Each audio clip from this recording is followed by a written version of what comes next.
НАТО го минува воениот формат на Косово. По детални разузнавачки проценки Алијансата донела одлука за постепена оптимизација и намалување на трупите на КФОР во текот на следната година. Клучната регионална вест од Скопје соопшти првиот човек на оперативната команда на НАТО за Европа. Тој порача дека ваквиот чекор е резултат на долгогодишна успешна работа на мисијата во која македонската армија дала исклучителен придонес. We'll do this optimization gradually over the next year in line with conditions on the ground. And of course, it could be reversed if security conditions were to warrant that.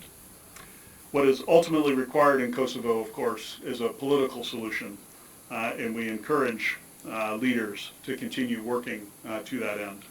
Во овие регионални безбедносни калкулации Македонија останува клучна географска и воена раскрсница. Како земја која веќе одвојува приближно 4% од БДП за одбрана, државата доби пофалба за сериозните инвестиции во армискиот арсенал.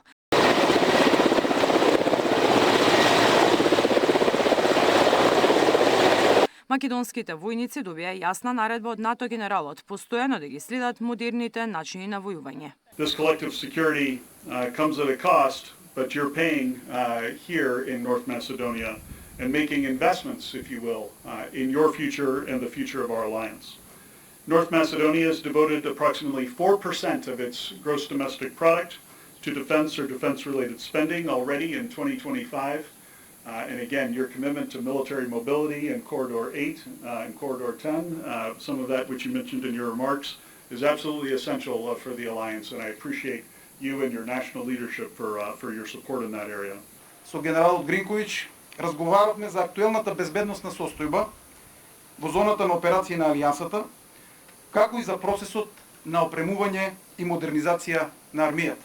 Изминатиот период се зајакнавме со оклопните возила GLTV и Страйкер, артилериските орудија Боран, а деновите пристигна и првата пратка од ПВО системите Мистрал 3.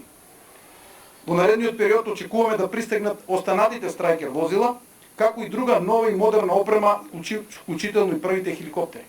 Повеќе од 80% од нашите сили се во мисиите во Косово и Босна и Херцеговина, како и на источното крило и се под директна команда на генералот Гринкевиќ. За нас, високите НАТО оценки за пешадијата и специјалците се доказ дека армијата стои рамо до рамо со партнерите во Алијансата. Мирена Давидовска, Сител телевизија.